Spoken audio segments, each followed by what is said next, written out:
নমস্কার বন্ধুরা, কেমন আছেন সবাই? আমার একটি নতুন ব্লগে আপনাদের স্বাগত জানাই।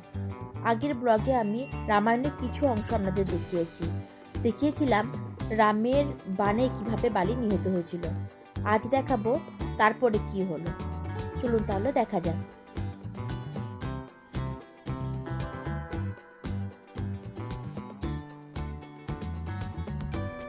বালির মৃত্যুর পর সুগ্রীব কিষ্কিন্ধা রাজা হলেন, আর বালির পুত্র অঙ্গদ হলেন যুবরাজ।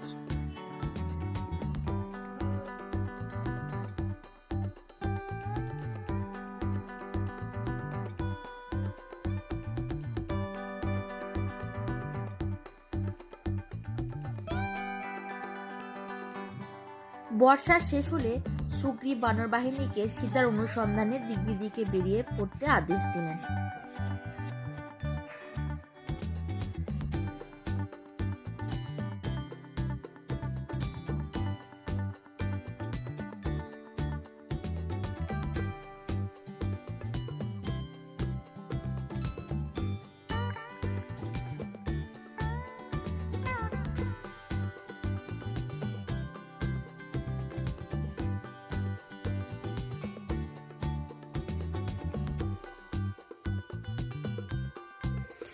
অঙ্গদ ও হনুমানের অধিনায়কতায় বানর সৈন্যরা সমগ্র দক্ষিণ অঞ্চলে ছড়িয়ে পড়ল।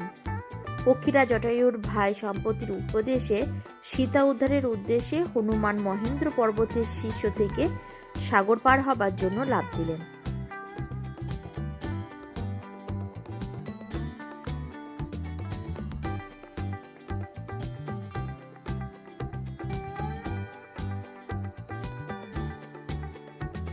হনুমান স্বর্ণলঙ্কায় এসে পৌঁছলেন। সীতাকে খুঁজতে খুঁজতে তিনি রাবণের শয্যাকক্ষে প্রবেশ করে রাবণ ও তার প্রধানা মহিষী মন্দোদরীকে নিদ্রিত দেখলেন।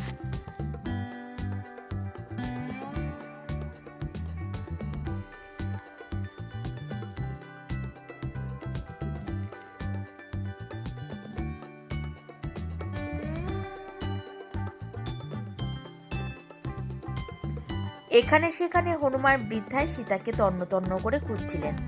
অবশেষে অশোক বনে এসে তিনি সীতার সাক্ষাৎ পেলেন এবং তার হাতে রামের অভিজ্ঞান অঙ্গুরি দিলেন।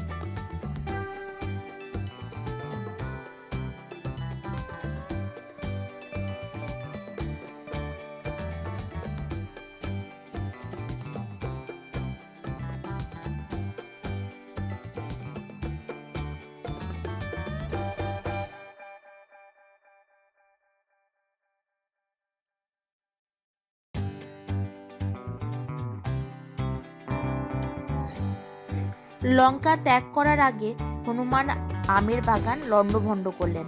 রাবণ তার পুত্র ইন্দ্রজিৎকে আদেশ দিলেন হনুমানকে বন্দী করতে। ঘোরতর যুদ্ধের পর ইন্দ্রজিৎ হনুমানকে বেঁধে রাবণের রাজসভায় নিয়ে এলেন।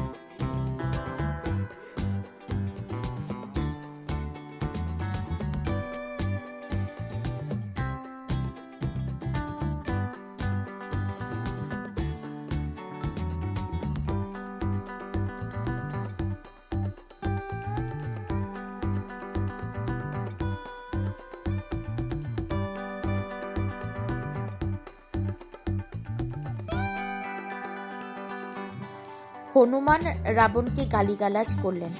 রাবণ ভীষণ ক্রুদ্ধ হয়ে হনুমানের লেজে অগ্নিসংযোগ করার আদেশ দিলেন।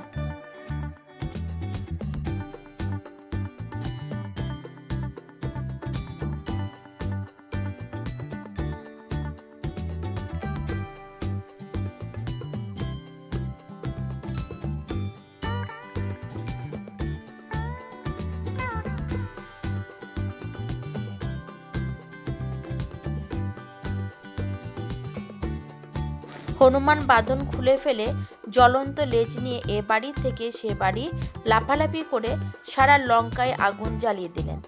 লঙ্কা দহনের পর হনুমান সাগরের জলে লেজের আগুন নিভিয়ে ফেললেন।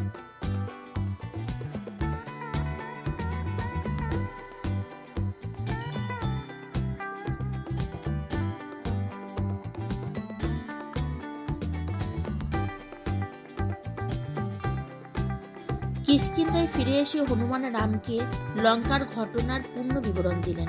সুগ্রীব, অঙ্গদ ও জাম্বুবানের অধিনায়ত্বে বিরাট বাহিনী অগ্রসর হলো এবং শীঘ্রই তারা সমুদ্রের তীরে এসে গেলেন।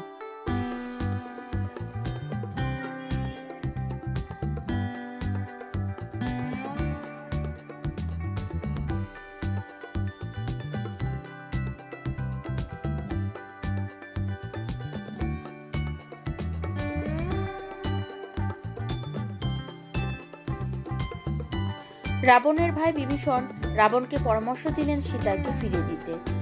এ কথা শুনে ক্রুদ্ধ হয়ে রাবণ বিভীষণকে লঙ্কা থেকে নির্বাসিত করলেন। উপায়ন্তর না দেখে বিভীষণ 4 জন বন্ধু সমেত রামের কাছে এসে তার সহায়তা করতে চাইলেন।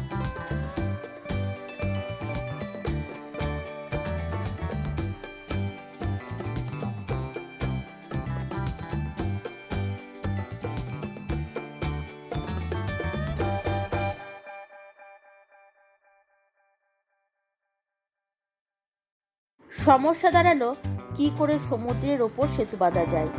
সমুদ্র দেবতার কৃপা লাভের অপারগ হয়ে রাম সমুদ্রের অগ্নিবাণ নিক্ষেপ করলেন। তখন সমুদ্র দেবতা আবির্ভূত হয়ে সাগরের ওপর সেতু তৈরির ভার নলকে দিতে পরামর্শ দিলেন।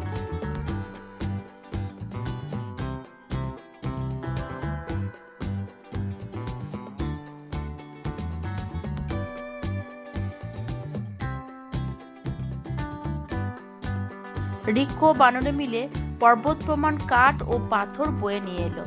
নলের তত্ত্বাবধানে অবশেষে সেতু বন্ধনের কাজ শেষ হলো।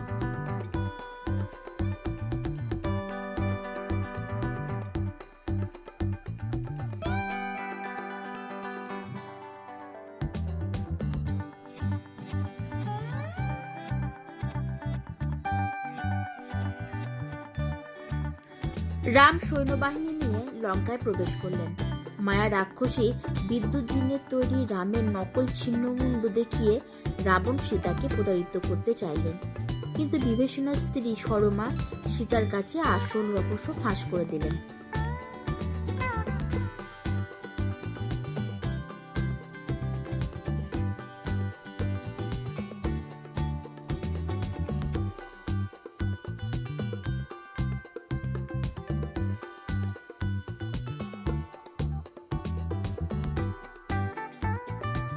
রাবণ ইন্দ্রজিৎকে আদেশ দিলেন বানর বাহিনীকে বিনাশ করতে। মেঘের আড়াল থেকে ইন্দ্রজিৎ নাগ বা শস্ত্র ছুড়লেন।